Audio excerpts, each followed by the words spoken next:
हाय, कैसे हैं आप सभी। आई होप आप सभी बहुत अच्छे होंगे। तो चलिए हम क्वेश्चंस पे बात कर रहे हैं। कभी कभी वीडियो थोड़ा सा डिले हो जाता है, बहुत सारे इश्यूज हैं जिसकी वजह से वीडियो डिले हो जाता है, लेकिन फिर भी हम कोशिश करते हैं कि कंटिन्यू वीडियो आपको दे सके। तो हम बात कर रहे हैं अगस्त के क्वेश्चंस के बारे में। आप जानते हैं कि जो 22 अगस्त को एग्जाम हुआ था उससे क्वेश्चंस पे हम बात कर रहे हैं। हमने कई सारे वीडियो जो है वो अपलोड किए हैं, करीब करीब 16 वीडियो हमने अपलोड किया है। उसमें हमने 80 क्वेश्चंस पे बात की है, हमने बहुत सारे क्वेश्चंस पे बात किए हैं और बहुत डिटेल से हमने बात किया है। आप देखेंगे तो आपको समझ में आ जाएगा कि कितने क्वेश्चंस हैं और कैसे कैसे हमने बात किया है, क्वेश्चंस पे कैसे हम डिस्कस किए हैं। प्लेलिस्ट में सारे वीडियो अवेलेबल हैं, जा करके आप प्लेलिस्ट को देखें और वहां जा करके वीडियो को देखें, कई बार देखें और साथ ही साथ आप उसका नोट्स बनाएं। इस बात का भी आप ख्याल रखें, तो आपको बहुत कुछ सीखने को मिलेगा। ठीक है ना। तो आइए, क्योंकि हम पहले इससे पहले हम 80 क्वेश्चंस पे बात कर चुके हैं और 16 वीडियो हमने अपलोड किया है। हमने 80 क्वेश्चंस पे बात किया और हर क्वेश्चन जो है आप जानते हैं कि 5 वीडियो का होता है, तो इसी तरह से 16 वीडियो हमने अपलोड किया है अभी तक के डेट में। आज हम बात करेंगे क्वेश्चन नंबर 81 पर। क्वेश्चन नंबर जो है 81, 81 क्वेश्चन नंबर है। वो कहता है कि 3 into 3 factorial design of experiment represent, यानी कि 3 into 3 factorial design of experiment, यानी एक्सपेरिमेंट का जो 3 into 3 फैक्टोरियल डिजाइन है वो किस बात को रिप्रेजेंट करता है, वो क्या कहना चाहता है, किस बात को वो बताता है। क्लियर ना। तो देखिए, जो 3 into 3 जो एक्सपेरिमेंटल जो फैक्टोरियल डिजाइन है, इसको आप 3 into 3 को 3 to the power 2 भी आप लिख सकते हैं, है ना। क्योंकि 2 3 है, जब इसको मल्टीप्लाई करेंगे तो पावर 2 आप इसको ऐसे लिख सकते हैं। यहां जो 2 है, 2 इसे कहते हैं इंडिपेंडेंट वेरिएबल। इंडिपेंडेंट वेरिएबल, इसको आप फैक्टर भी कह सकते हैं, फैक्टर, फैक्टर्स, फैक्टर भी आप इसको कह सकते हैं। और ये 3 जो है, 3 से कहते हैं लेवल, लेवल, या इसे आप कह सकते हैं कंडीशन, या उससे शब्द में कह सकते हैं कंडीशन, कंडीशन। अब आपको बात समझ में आ गया होगा क्वेश्चंस को कैसे। कहता है पहला नंबर कि 3 इंडिपेंडेंट वेरिएबल, बिल्कुल नहीं। यहां जो मैंने लिखा है 3 into 3 मतलब 3 to 3 पे पावर 2, ये जो 2 जो है वो इंडिपेंडेंट वेरिएबल है। तो 2 इंडिपेंडेंट वेरिएबल है ना, 2 है, 3 नहीं है, इसलिए ये ऑप्शन आपका गलत हो जाएगा। उसके बाद है 2 इंडिपेंडेंट वेरिएबल, बिल्कुल। जो 3 into 3 है, इसमें 2 जो है वो इंडिपेंडेंट वेरिएबल, 2 इंडिपेंडेंट वेरिएबल है, यानी कि 2 फैक्टर है, ये सही है। और विथ 3 कंडीशन ऑफ ईच, हर के साथ 3 कंडीशन है। विथ 3 कंडीशन ऑफ ईच, हर के साथ 3 कंडीशन है। तो ये बिल्कुल सही बात है, ये बिल्कुल सही है।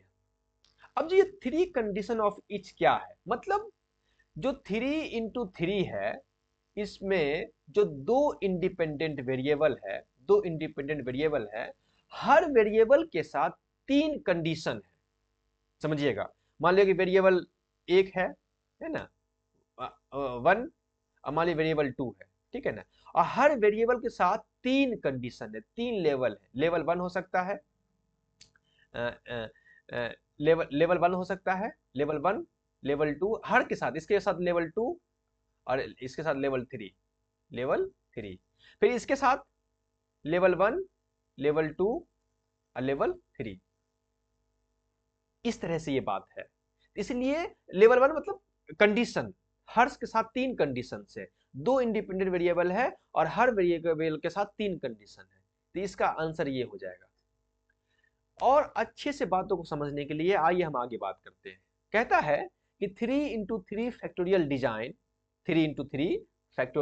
डिजाइन ऑफ एक्सपेरिमेंट, एक्सपेरिमेंट का रिफर्स, ये बताता है टू एन एक्सपेरिमेंट सेटअप, एक एक्सपेरिमेंट सेटअप के बारे में बताता है। यानी एक ऐसा एक्सपेरिमेंट हो रहा है, एक ऐसा एक्सपेरिमेंट सेटअप है वेयर, जहां देयर आर 2 फैक्टर्स, जहां 2 फैक्टर्स हैं और इंडिपेंडेंट वेरिएबल, या उसे इंडिपेंडेंट वेरिएबल कह सकते हैं। यानी एक ऐसा 3 into 3 फैक्टोरियल डिजाइन, एक ऐसा एक्सपेरिमेंटल सेटअप है जहां 2 फैक्टर्स हैं, 2 फैक्टर्स, या उसे इंडिपेंडेंट वेरिएबल्स कह सकते हैं। 2 फैक्टर्स हैं या 2 इंडिपेंडेंट वेरिएबल्स हैं। एंड ईच फैक्टर्स, और हर फैक्टर के साथ हैज 3 लेवल्स, 3 लेवल है, हर फैक्टर के साथ 3 लेवल है। जैसे कि मान लिया जाए कि फैक्टर ए है, सॉरी फैक्टर फैक्टर ए है और फैक्टर बी है। तो ए के साथ भी 3 लेवल है, लेवल 1, लेवल 2 और लेवल 3, और बी के साथ भी 3 लेवल है, लेवल 1, लेवल 2 और लेवल 3। तो each factors हैज 3 लेवल्स, एक फैक्टर के साथ 3 लेवल है। इसका मतलब क्या हुआ, जो 3 into 3 फैक्टोरियल डिजाइन एक ऐसा एक्सपेरिमेंट सेटअप है जहां 2 फैक्टर्स हैं या 2 इंडिपेंडेंट वेरिएबल्स हैं और हर फैक्टर के साथ 3 लेवल है, हर फैक्टर के साथ 3 लेवल, जैसे मैंने आपको यहां बताया।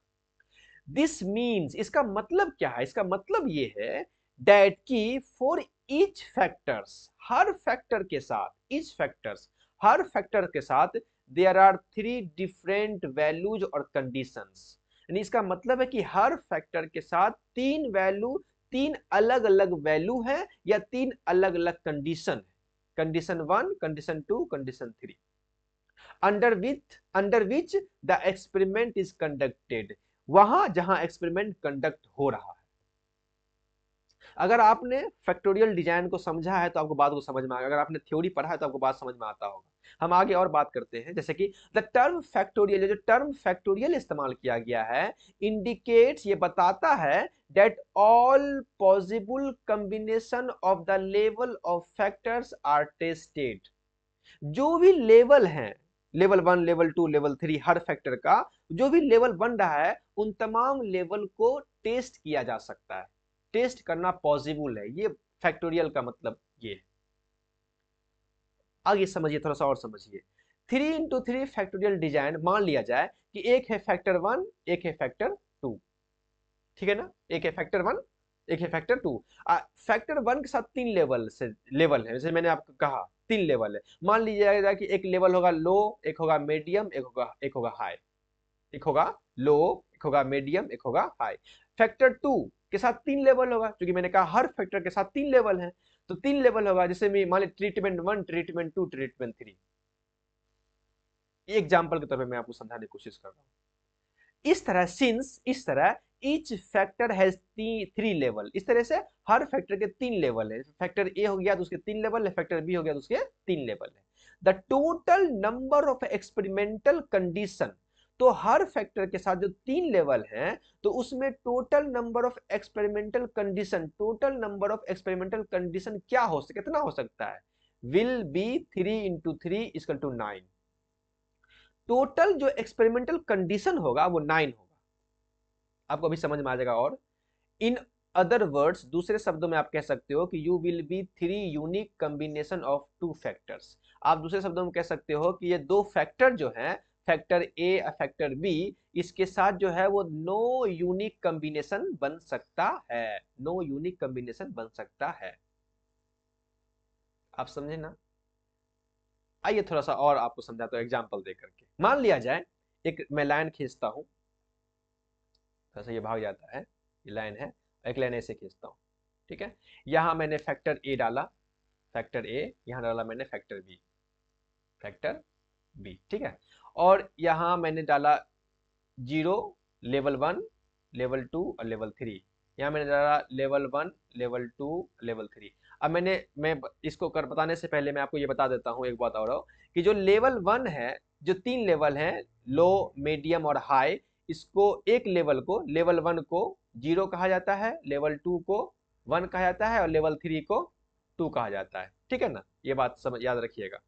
तो अब इसमें कितने कॉम्बिनेशंस बनेंगे, देखिए एक कॉम्बिनेशन बनेगा ये 0 0 बनेगा, फिर कॉम्बिनेशन बनेगा ये 1 और 0, फिर बनेगा कॉम्बिनेशन ये कितना 2 और 0, फिर देखिए कॉम्बिनेशन यहां बनेगा कॉम्बिनेशन एक ये 0 1, फिर बनेगा कॉम्बिनेशन ये 1 और 1, फिर बनेगा कॉम्बिनेशन ये 2 और 1, फिर देखिए यहाँ यहाँ बनेगा कॉम्बिनेशन 0 और 2, फिर बनेगा यहाँ पर 1 और 2, फिर बनेगा यहाँ पर, यहाँ बन जाएगा यहाँ पर, फिर यहाँ बनेगा आपको 2 और 2, है ना। तो इस तरह देखिए क्या 1 2 3 4 5 6 7 8 9, इस तरह से 9 कॉम्बिनेशंस बन रहे हैं, यानी 9 टेस्ट होना संभव है। यहाँ कहा गया है ना कि three unique combination of the two factors, दो फैक्टर जो है उनके तीन यूनिक कॉम्बिनेशन बन सकते हैं। अगर आपने फैक्टोरियल डिजाइन को देखा होगा तो आपको ये बात समझ में आई होगी, ठीक है ना। तो इस तरह से आंसर हो जाएगा 3 × 3 फैक्टोरियल डिजाइन ऑफ एक्सपेरिमेंट का जगह होगा, तो उसमें आंसर हो जाएगा कि 2 independent variables and 3 condition of each, और हर के साथ 3 कंडीशंस। और ये कोई ऐसा ये नहीं है। अच्छा देखिए ऑप्शन नंबर 3 देखिए, 3 independent variable with 3 condition of each. इस ये जो है ये किस तरह के फैक्टोरियल डिजाइन ऑफ एक्सपेरिमेंट होंगे? 3 independent variable with 3 condition of each, ये होगा 3 × 3 × 3 factorial design, factorial design design of experiment. ये जो ऑप्शन दे रहा है ना, ऑप्शन नंबर 3, ये 3 independent variable with 3 condition of each, यानी 3 इंडिपेंडेंट वेरिएबल, इसको आप 3 × 3 ऐसे लिख सकते हैं। इसका मतलब ये जो है वो 3 इंडिपेंडेंट वेरिएबल है, और ये जो है ये इसका 3 लेवल है या 3 कंडीशंस है। इसका मतलब ये जो ऑप्शन नंबर 3 है, ये ऑप्शन नंबर जो है वो 3 × 3 × 3 फैक्टोरियल डिजाइन ऑफ एक्सपेरिमेंट का ये ऑप्शन नंबर 3 है। अच्छा ये देखिए 3 independent variables with 2 condition of each, इसका क्या होगा? ये कौन से फैक्टोरियल डिजाइन होंगे? 3 independent variable with 2 condition of each, इसका होगा 2 × 2 × 2, इसको 2⁻³ आप लिख सकते हैं, यानी 3 हो गया 3 इंडिपेंडेंट वेरिएबल, और नीचे जो हो गया 3, ये लेवल 1 हो गया, लेवल 2 हो गया, यानी 2 कंडीशन हो गया इसके। अगर ऑप्शन में अगर यहाँ पर लिखा हुआ रहता 3 × 3 × 3 फैक्टोरियल डिजाइन ऑफ एक्सपेरिमेंट क्या रिप्रेजेंट करता है, तब आपका आंसर होना चाहिए था 3 नंबर। अगर वही ऊपर लिखा होता कि 2 × 2 × 2 फैक्टोरियल डिजाइन ऑफ एक्सपेरिमेंट क्या रिप्रेजेंट करता है, तब आपका आंसर होता 4 नंबर, 4 नंबर। लेकिन यहाँ लिखा हुआ है 3 × 3, इसका मतलब हुआ 2 independent variable and 3 condition of each. I hope आप बात अब समझ गए होंगे, क्लियर ना। चलिए नेक्स्ट क्वेश्चन देखते हैं। अगर क्लियर नहीं है तो वीडियो देखिएगा, आपको बात समझ में आ गई होगी। नहीं देखिएगा, अगर नहीं समझ में आई तो वीडियो को देखिएगा 2 मरतबा, आपको समझ में आ जाएगा। नेक्स्ट वीडियो बात करते हैं। कहता है कि 82 क्वेश्चन नंबर, कि according to Hackney and Cormier 2005 एक हैकनी एंड कॉर्मियर के हिसाब से के मुताबिक the correct sequence of step of counselling का करेक्ट सीक्वेंस क्या होगा? हैकनी एंड कॉर्मियर के हिसाब से क्या करेक्ट सीक्वेंस होगा? पहली बात समझ, बहुत आसान क्वेश्चन है, बहुत इजी, यानी क्वेश्चन जो है वो सेकंड में बन जाएगा, सेकंड में बनेगा। कैसे? कि काउंसलिंग जब भी होता है, जब हम काउंसलिंग किसी के साथ करते हैं, किसी का काउंसलिंग करते हैं, तो उसमें सबसे पहले हम उसके साथ एक रिलेशन बिल्ड करते हैं, एक दोस्ती करने की कोशिश करते हैं, एक रिलेशन बिल्ड करते हैं, चाहे वो किसी तरह का काउंसलिंग हो, चाहे कोई भी काउंसलिंग कर रहा हो। तो लेकिन यहाँ जो इंडिकेट कर दिया है हैकनी एंड कॉर्मियर 2005 के हिसाब से करेक्ट सीक्वेंस क्या होगा, तो ये भी यहाँ भी वही बात है।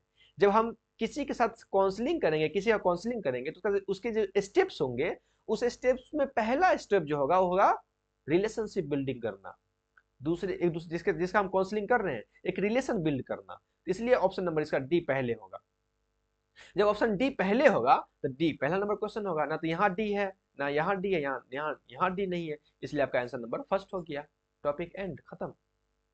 तो अगर इस तरह से आप चीजों को देखेंगे तो आप बहुत जल्दी क्वेश्चन को डील कर पाएंगे, ठीक है ना। तो अब देखिए कि अब हम आगे बढ़ते, जब हम रिलेशन बिल्ड कर लेंगे किसी के साथ दोस्ती, एक रिलेशन बिल्ड कर लेंगे, जब रिलेशन बिल्ड करेंगे तब उसके बाद उसके प्रॉब्लम को एसेस करेंगे, है ना। रिलेशन बिल्ड करने के बाद हमारा सेकेंड काम होगा प्रॉब्लम को एसेस करना। जब हम प्रॉब्लम एसेस कर लेंगे तब हम एक गोल सेट करेंगे, एक गोल कि किस तरह से हम इस प्रॉब्लम को अचीव कर सके। और जब हम गोल सेट कर लेंगे तो उसके बाद हम काउंसलिंग इंटरवेंशन करेंगे, यानी काउंसलिंग करना स्टार्ट करेंगे। और जब हम काउंसलिंग करना स्टार्ट कर देंगे तब हो जाएगा, तब हम उसको इवेलुएट करेंगे, या उसको टर्मिनेशन कर देंगे, या उसको रिफरल करेंगे। यानी कि इवेलुएट करेंगे कि मेरा काउंसलिंग ठीक ठाक हुआ कि नहीं, या उसको टर्मिनेशन दे देंगे, यानी कि कहीं और उसको कहीं और रिफरल, कहीं और उसको हम अलग, मतलब कहीं और उसको हम रेफर कर सकते हैं, अपने काउंसलिंग के बेस पर, यानी कि कहीं और आप इसको देखिए या कुछ और उसको आगे स्टेप हम बता सकते हैं। तो ये इसके स्टेप्स है। तो इस तरह इसका आंसर हो जाएगा फर्स्ट। आइए क्वेश्चन को और अच्छे से समझते हैं। According to Hackney and Cormier to 2005 the correct sequence of a step in counselling process, जो काउंसलिंग प्रोसेस है उसका करेक्ट सीक्वेंस क्या है? पहला, रिलेशनशिप बिल्ड करना। फर्स्ट, रिलेशनशिप बिल्ड करना। अब नोट करेंगे, द काउंसलर, जो काउंसलिंग कर रहा है, द काउंसलर एस्टेब्लिश्ड रैपर्ड, एक रैपर्ड एस्टेब्लिश करता है। एंड ट्रस्ट, और ट्रस्ट एक विश्वास एस्टेब्लिश करता है विद द क्लाइंट, क्लाइंट के साथ। इसे कहते हैं रिलेशनशिप बिल्डिंग करना। Creating a safe space for open communication, एक ऐसा स्पेस, एक ऐसा सेफ स्पेस, एक ऐसा सुरक्षित वातावरण वो क्रिएट करता है जिसके ताकि हम ओपन कम्युनिकेशन कर सकें, हम खुल से आराम से बात कर सकें अपने क्लाइंट के साथ। ये है रिलेशनशिप बिल्डिंग करना। नेक्स्ट आता है, जब रिलेशनशिप हम बिल्ड कर दिए, जब ऐसा इन्वायरमेंट हम बना लिए, जब हम ट्रस्ट कायम कर दिए, जब हम एक रैपर्ड एस्टेब्लिश कर दिए, तो उसके बाद हम बात करते हैं प्रॉब्लम असेसमेंट पर। तब हम उसके प्रॉब्लम को असेस करना शुरू करते हैं। Second, the counsellor gather information to understand the clients issue. उसके बाद क्या करता है काउंसलर? जो इंफॉर्मेशन जो है वो इकट्ठा करना शुरू करता है और उसको समझना शुरू करता है द क्लाइंट्स इशू, क्लाइंट के क्या इशू हैं उस इशू को समझने की कोशिश करता है, including their thoughts, feelings and behaviours, यानी उसके थॉट्स को, उसके फीलिंग्स को, उसके बिहेवियर को समझता है। जब इतना बात एक काउंसलर कर लिया तो फिर वो आगे गोल सेटिंग करेगा। गोल सेटिंग करेगा कैसा? The counsellor and client collaboratory set specific achievable goals for the counselling process. अब देखिए बड़ा इंटरेस्टिंग है, गोल सेटिंग में जो काउंसलर है और क्लाइंट है दोनों मिल करके एक ऐसा गोल सेट करेगा जिसको वो अचीव कर पाए काउंसलिंग प्रोसेस में। अब वो ऐसा भी गोल सेट ना करे कि उसको अचीव ही नहीं कर पाए, तो दोनों आपस में बात करके एक ऐसे गोल को, एक ऐसे लक्ष्य को तय करता है जिस लक्ष्य को वो दोनों मिलकर के हासिल कर सके। इसे कहते हैं गोल सेटिंग। एंड नेक्स्ट है counselling intervention. The counsellor implement strategy and techniques to help the client work towards the established goal. Counselling intervention में जो काउंसलर है वो इंप्लीमेंट करता है अपनी स्ट्रेटजी को, अपने तरीके को, अपने टेक्निक्स को, to help the client work toward the establish goal, ताकि क्लाइंट जो है, जो एस्टेब्लिश गोल जो एस्टेब्लिश किया गया है उस गोल तक वो पहुंच सके, हम उस गोल को अचीव कर सके। अब बाद में करता है वो evaluate, termination and referral. The counsellor evaluate the progress, उसके बाद काउंसलर जो है, काउंसलर उस प्रोग्रेस को इवेलुएट करता है and decide whether to continue, और वो ये तय करता है कि क्या हम इस काउंसलिंग को कंटिन्यू रखें या टर्मिनेट, या उसको छोड़ दें, टर्मिनेट कर दें। और referral to the client for further help, उसके बाद उस क्लाइंट को फर्दर क्या करना है उसके लिए उसको हेल्प करता है काउंसलर। तो ये है प्रोसेस काउंसलिंग का according to Hackney and Cormier. I hope आप बात को समझ गए होंगे। और इस काउंसलिंग का जो प्रोसेस है इसको कहा गया, this sequence is often referred to as the counselling process model. इसको कहा गया है काउंसलिंग प्रोसेस मॉडल। अब आप इस बात को यहाँ पे याद रखें कि अगर नेक्स्ट एग्जाम में पूछ दे कि काउंसलिंग प्रोसेस मॉडल को जो स्टेप दे दे और कह दे उस स्टेप को आप सिक्वेंशियली अरेंज कीजिए, तो आप देख लीजिएगा। या इसको 5 स्टेज मॉडल भी कहते हैं, 5 स्टेज मॉडल के नाम से भी जाना जाता है। ठीक है ना? तो आप हो सकता है एग्जाम में दे दे मैच करने के लिए लिस्ट 1 को लिस्ट 2 के साथ मैच कीजिए, एक दे दे कि जो 5 स्टेज ऑफ मॉडल है वो दे दे, relationship, problem solving, goal setting, counselling and evaluation, और एक साइड दे दे आपको सेकंड लिस्ट सेकंड में कि क्या है उसके करना है। तो इस तरह से आप अगर आप एक चीज को समझेंगे तो उसको कई जगह पर अप्लाई कर सकते हैं। तो आई होप तो आप बात को समझ गए, इसलिए इसका आंसर नंबर होगा फर्स्ट, यानी कि पहला हम रिलेशनशिप बिल्ड करेंगे, एंड सेकंड इज उसको प्रॉब्लम को एसेस करेंगे, and third is goal setting करेंगे, third and fourth is to counselling start करेंगे, एंड फिफ्थ उसको इवेल्युएट करेंगे, और डिसाइड करेंगे कि क्या इसको हम आगे बढ़ाएं या नहीं, और फिर उसको फर्दर हेल्प के लिए उसको हम क्लाइंट को मतलब उसको गेस कर देंगे कि क्या हम आप क्या आगे कर सकते हैं। तो इस तरह से इसके प्रोसेस है, ठीक है ना, स्टेप्स है। चलिए आगे क्वेश्चन बात करते हैं। Question 80 number 83। क्वेश्चन नंबर 83 ये भी बड़ा जानदार क्वेश्चन है, अजीब अजीब क्वेश्चंस डाले हैं। मतलब अगर आपके पढ़ने का दायरा कम है तो फिर बहुत प्रॉब्लम हो जाती है क्वेश्चंस में, क्योंकि ऐसे ऐसे क्वेश्चंस डालें जो कहीं कहीं से उठा करके मतलब बहुत डीप है कोई क्वेश्चंस बहुत हल्के हैं। तो क्वेश्चंस के जो वेरिएशन है, ये वेरिएशन जो है वो आपके नॉलेज को आइडेंटिफाई एसेस करता है कि आपका नॉलेज कहाँ तक गया है अपने टॉपिक पर, ठीक है ना। तो क्वेश्चन नंबर 83 है, वो बात करता है कि Guthrie which is not according to Guthrie, Guthrie के हिसाब से, गुथरी है या गुथरी जो भी कह सकते हैं, is not an important characteristic of strategic leadership. इसमें से कौन जो है वो स्ट्रेटेजिक लीडरशिप के कैरेक्टरिस्टिक नहीं है, कौन जो है वो स्ट्रेटेजिक लीडरशिप के खूबी नहीं है। अगर आपको मालूम होगा तो आप जानेंगे कि ये सिंबॉलिक जो है, सिंबॉलिक ये एक स्ट्रेटेजिक लीडरशिप की खासियत कैरेक्टरिस्टिक नहीं है। आपका आंसर नंबर ये हो जाएगा कि ये नहीं है, ये आंसर हो जाएगा सिंबॉलिक। अच्छा, क्या है, क्या स्ट्रेटेजिक लीडरशिप की क्या कैरेक्टरिस्टिक है, क्या है। तो तीन तो यहां दे दिया है, एक है विजन, एक है इंस्पायरेशन, एक है स्ट्रेटेजिक ओरिएंटेशन, ये तो तीन दे दिया है। इसके अलावा भी है, ठीक है ना। तो इसका आंसर तो पहले समझ लीजिए कि आंसर हो जाएगा आपको सिंबॉलिक। सिंबॉलिक जो है वो एक स्ट्रेटेजिक लीडरशिप की कैरेक्टरिस्टिक नहीं है, ठीक है ना। इसका आंसर तो ये हो जाएगा, ठीक है ना।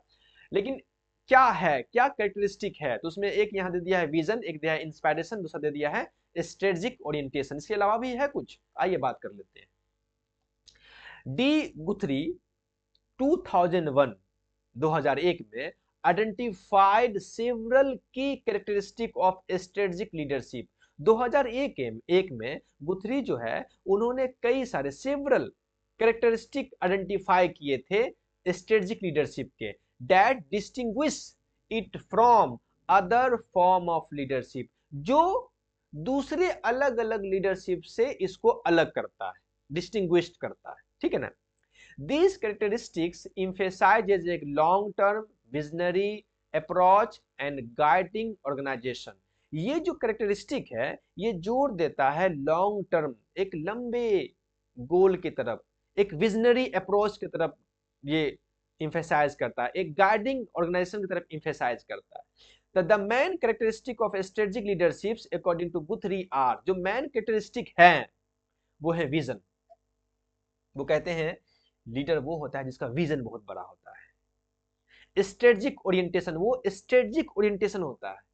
इंस्पायरेशन एंड मोटिवेशन, उसके अंदर वो इंस्पायर करने वाला होता है, मोटिवेट करने वाला होता है। एडेप्टेबिलिटी एंड फ्लेक्सिबिलिटी, उसके अंदर एडेप्टेबिलिटी की कैपेसिटी होती है, उसके अंदर फ्लेक्सिबिलिटी कैपेसिटी होती है। डिसीजन मेकिंग, वो एक डिसीजन मेकिंग होता है, फ्लेक्सिबिलिटी होती है उसके अंदर, एंड कोलैबोरेशन, उसके अंदर कोलैबोरेशन की भावना होती है। तो ये है स्ट्रेटेजिक लीडरशिप की कुछ कैरेक्टरिस्टिक, कुछ नहीं इतनी कैरेक्टरिस्टिक है, कुछ मतलब क्या होता है इतना ही है। 1 हो गया, 2 हो गया, 3 हो गया, 4 हो गया, 5 हो गया, 6 हो गया और 7 अकॉर्डिंग टू गुथरी 2001। क्लियर ना। एक जो ऑप्शन दिया हुआ था, ऑप्शन नंबर जो सिंबॉलिक जो नहीं था, सिंबॉलिक ये क्या है, सिंबॉलिक भी एक लीडरशिप है, एक लीडरशिप स्टाइल है सिंबॉलिक। तो समझ लीजिएगा इसको कि सिंबॉलिक लीडरशिप जो स्टाइल है वो फोकस करता है, जोर देता है लीडर के इमेज पर। ऐसे लीडर अपने इमेज को शो ऑफ करना चाहते हैं, उसे कहते हैं सिंबॉलिक लीडरशिप स्टाइल।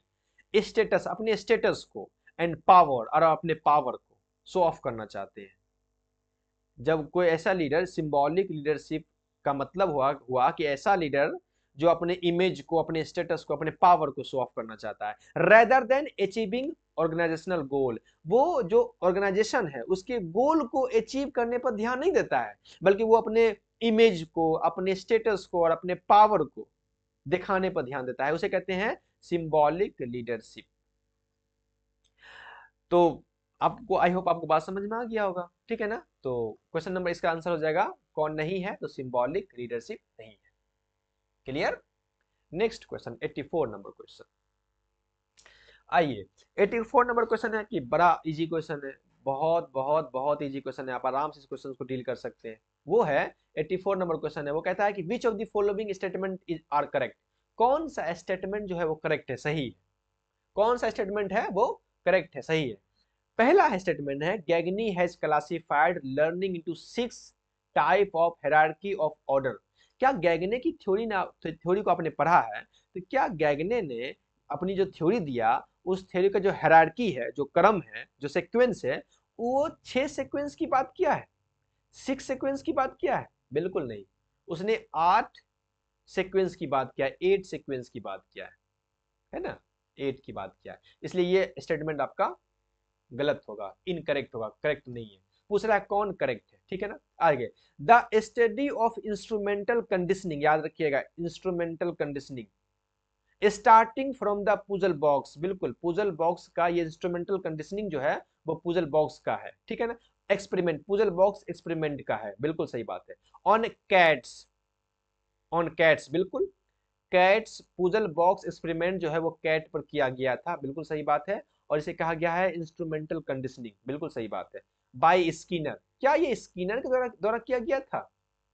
बिल्कुल नहीं, ये किया गया था थॉर्नडाइक के द्वारा, आपको पता होगा आराम से, थॉर्नडाइक, थॉर्नडाइक के द्वारा किया गया था पुजल बॉक्स एक्सपेरिमेंट ऑन कैट पर, और उसे कहा गया था इंस्ट्रूमेंटल कंडीशनिंग। स्किनर जो है उसने किया था कबूतर पर रिसर्च, वो उसका पुजल बॉक्स एक्सपेरिमेंट नहीं था, तो इसलिए आपका ये भी आंसर गलत है, इनकरेक्ट है। क्लियर ना।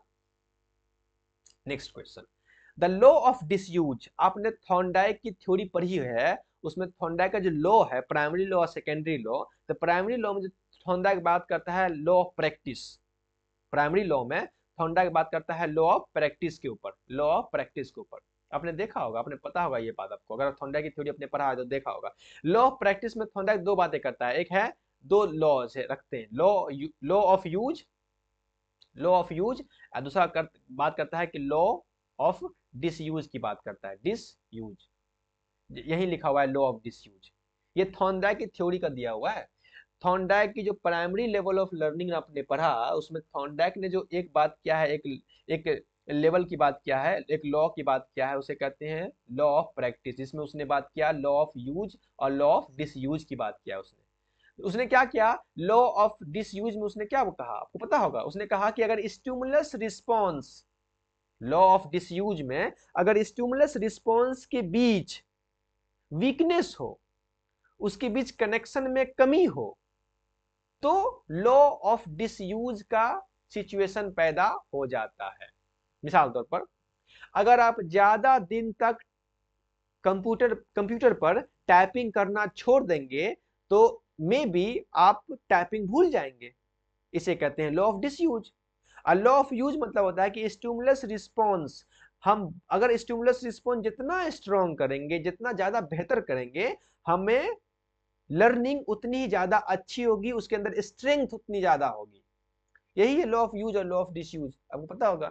तो आइए बात करते हैं कि the law of disuse states, law of disuse ये कहता है दैट की other things being equal when A modifiable connection between stimulus response, जब स्टिमुलस रिस्पॉन्स के बीच जो कनेक्शन है, जब स्टिमुलस रिस्पॉन्स के बीच जो कनेक्शन है is not made over a period of time, अगर वो स्टिमुलस रिस्पॉन्स के बीच जो कनेक्शन है अगर वो लंबे समय तक ना रहे, not made over a period of time, अगर लंबे समय तक ना रहे, द स्ट्रेंथ जो मजबूती होती है ऑफ द कनेक्शन, कनेक्शन की जो मजबूती होती है इज वीकेंड, वो कमजोर पड़ जाती है। बिल्कुल सही बात है, बिल्कुल सही बात है। उसने कहा लॉ ऑफ डिसयूज में, मैंने अभी आपको सामने में कहा कि जो स्टिमुलस रिस्पॉन्स है, अगर उस स्टिमुलस रिस्पॉन्स के बीच जो जो कनेक्शन है वो बहुत लंबे समय तक अगर वो कनेक्शन ना हो, तो हमें जो लर्निंग है वो लर्निंग हम भूल जाते हैं, हम वो वीकेंड हो जाता है, वो कमजोर हो जाता है लर्निंग। ये बात तो बिल्कुल सही है, ये सही बात है। अच्छा, hulls theory of learning is called drive reduction theory, ये बात बिल्कुल हल की जो थ्योरी है उसको ड्राइव रिडक्शन थ्योरी कहा कहते हैं, ये बिल्कुल स्टेटमेंट सही है। अच्छा, shaping is the most important mechanism use in classical conditioning, ये शैपिंग जो है, शैपिंग इसने ये जो शैपिंग जो है वो स्किनर की थ्योरी का है, स्किनर की थ्योरी का, वो पता होगा स्किनर की थ्योरी का है। और स्किनर ने ऑपरेंट कंडीशनिंग की बात की थी, ऑपरेंट कंडीशनिंग की, ऑपरेंट कंडीशनिंग की बात की थी स्किनर ने, ऑपरेंट कंडीशनिंग की बात की थी स्किनर ने। क्लासिकल कंडीशन जो है ये पावलोव की है, पावलोव की, इसलिए ये भी स्टेटमेंट आपका गलत हो जाएगा। क्या सही है आपका स्टेटमेंट? सी और डी, यानी कि ऑप्शन नंबर 4, सी और डी। क्लियर ना? आई होप आप बात को समझ गए होंगे। आइए क्वेश्चन नंबर देखते हैं। करेक्ट जो स्टेटमेंट था हमारे पास, जो करेक्ट था सी और डी, जो करेक्ट स्टेटमेंट था उसमें कहा कि दिस स्टेटमेंट अलाइन, ये स्टेटमेंट जो जुड़ा हुआ है अलाइन, दिस स्टेटमेंट अलाइन जुड़ा हुआ है with Thorndike law of disuse, Thorndike के लॉ ऑफ डिसयूज से जुड़ा हुआ है, जिसमें मैंने पहले बात की आपको। विच पोजिट्स, जो बताता है डैट की इफ एंड स्टिमुलस रिस्पॉन्स, अगर stimulus response connections is not used for a certain time, अगर स्टिमुलस रिस्पॉन्स के भी जो कनेक्शन है वो सर्टेन टाइम तक, एक वक्त तक यूज ना किया जाए, इट्स स्ट्रेंथ, जो उसकी जो मजबूती होती है, डिमिनिश वो कम हो जाती है। जैसे मैंने एग्जांपल दिया कि स्टिमुलस रिस्पॉन्स, अगर आप कोई चीज ना सीखें, अगर किसी चीज को प्रैक्टिस ना करें, छोड़ दें प्रैक्टिस करना, तो धीरे धीरे धीरे धीरे आप उस चीज को भूल जाते हैं, वो बिहेवियर आपके अंदर से गायब हो जाता है, यही बात है। अच्छा, डी नंबर जो करेक्ट था वो था Hull's theory of learning is indeed known as drive reduction theory, drive reduction theory. इन तमाम के बारे में मैंने बात कर चुका हूं, प्ले लिस्ट में जाइएगा तो आपको सीडीपी का टॉपिक मिलेगा, वो जो 60 वीडियो है वहां से आपको जाकर वीडियो सब मिल जाएगा, तो वहां मैंने सब सारे बारे सारी के बारे में टोटल के बारे में बात कर चुका हूँ। तो the Hull's theory of learning indeed known as drive reduction theory, जो हल की थ्योरी है वो ड्राइव रिडक्शन थ्योरी के नाम से जानी जाती है, विच सजेस्ट, जो हमें बताता है दैट की learning is motivated by biological drive. Drive reduction theory जो हल्स की है, जब आप उसको पढ़ेंगे तो हल्स बताता है कि जो लर्निंग होती है वो दरअसल बायोलॉजिकल ड्राइव के वजह से लर्निंग होती है, वो एक सीक्वेंस है, एक सर्किल है, आप जानते होंगे। जैसे कि हंगर या थर्स्ट, हमें भूख लगती है, हमें प्यास का एहसास होता है, तब जाकर के हम पानी पीने की कोशिश करते हैं, उसकी वजह से हमारे अंदर मोटिवेशन पैदा होता है, हम कोई एक्शन लेते हैं, उसके बाद जो है हम पानी पीते हैं तो हमारी प्यास खत्म हो जाती है, और प्यास जैसे हमारी खत्म होती है तो हमारे अंदर एक रीइंफोर्समेंट पैदा होता है, reinforcement occurs when these drives are reduced। अगर हम वो ड्राइव जो है, वो भूख का जो ड्राइव है, वो प्यास का जो ड्राइव है वो खत्म होती है, तो हमारे अंदर एक रीइंफोर्समेंट पैदा होती है, और फिर ये ड्राइव, फिर से नया ड्राइव आता है, उसको हम सर्किल में कंप्लीट करते हैं। ये हल्स की थ्योरी है, आपने पढ़ा होगा। नेक्स्ट जो इनकरेक्ट स्टेटमेंट था वो था ए नंबर, जैसे कि गैगनेज क्लासिफाइड लर्निंग इनटू 8 टाइप, गैगने जो है लर्निंग को 8 टाइप में क्लासिफाइड किया, अरेंज इन ए हेराडिकल ऑर्डर, उसने हेराडिकल ऑर्डर में एक सीक्वेंस में उसको अरेंज किया, starting from simple forms of learning, उसने सिंपल फॉर्म्स ऑफ लर्निंग, जैसे कि पहला जो सबसे सिंपल था वो लर्निंग का वो था सिग्नलिंग लर्निंग, और to complex form, complex form क्या था, प्रॉब्लम सॉल्विंग, ये उसका सीक्वेंस था। सिग्नलिंग है और लास्ट का प्रॉब्लम सॉल्विंग है, वो 8 टाइप लर्निंग है जो गैगने ने कहा था, ठीक है ना। जो बी नंबर है, B number the study of instrumental conditioning started with the Edward Thorndike not Skinner, उसने एडवर्ड थॉर्नडाइक ने किया था, नहीं कि स्किनर ने। Thorndike conducted puzzle box experiment with cats और and Skinner's associated with the operant conditioning. Clear ना? Skinner जो है वो ऑपरेंट कंडीशनिंग से एसोसिएटेड है, और थॉर्नडाइक जो है उसने थ्योरी दिया था ट्रायल एंड एरर की थ्योरी, और उसने पुजल बॉक्स एक्सपेरिमेंट किया था किसके ऊपर, बिल्ली के ऊपर। क्लियर? और नेक्स्ट जो है ई नंबर जो इनकरेक्ट था वो था shaping is a primarily used in operant conditioning, shaping जो है वो ऑपरेंट कंडीशनिंग जो स्किनर की थ्योरी है वहां इस्तेमाल किया जाता है, और इस शेपिंग के जरिए जो है हम किसी इंसान के बिहेवियर को ठीक करते हैं शेपिंग के माध्यम से, not classical conditioning, classical conditioning का नहीं था।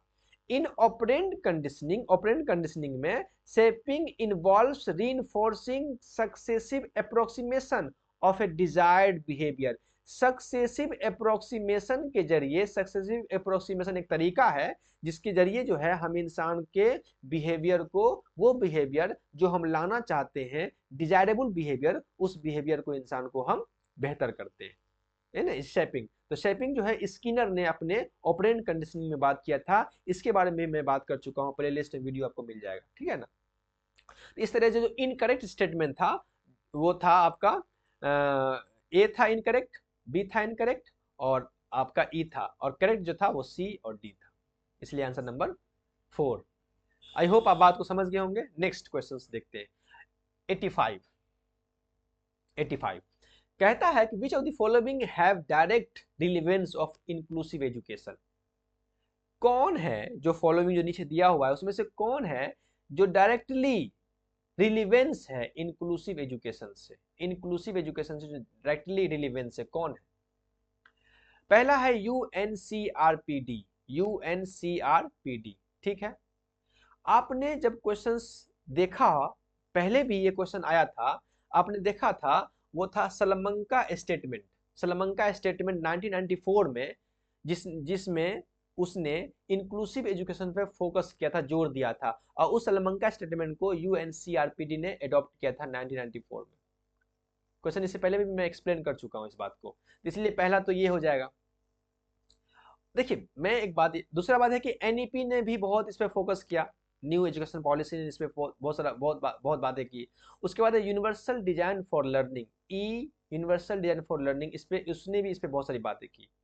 तो इस तरह से जो स्टेटमेंट, जो आंसर है, वो आंसर है 2 नंबर, ए सी और ई, ए सी और ई। लेकिन अगर मैं इस बात को अगर देखूं, यहां बोलता है कि directly relevance inclusive education, inclusive education से डायरेक्टली रिलेवेंस कौन है, तो आंसर की में जो दिया हुआ है वो दिया हुआ है ए यानी यूएनसीआरपीडी, बिल्कुल सही है। एनईपी 2020 बिल्कुल सही है। यूनिवर्सल डिजाइन फॉर लर्निंग, बिल्कुल ये भी सही है। लेकिन आपका आंसर तो ये हो गया, लेकिन project on integrated education for the disabled, PIED, ये भी इंक्लूसिव एजुकेशन के बारे में बात करता है। साथ ही साथ एनपीई 1986 ये भी इंक्लूसिव एजुकेशन के बारे में बात करता है। अब मुझे ये नहीं समझ में आता है कि इसने इन दोनों को इग्नोर क्यों कर दिया। हो सकता है कि ये डायरेक्टली नहीं बात करता हो, लेकिन ये भी बात करता है। 1986 और पीआईईडी ये भी बात करता है, ठीक है ना।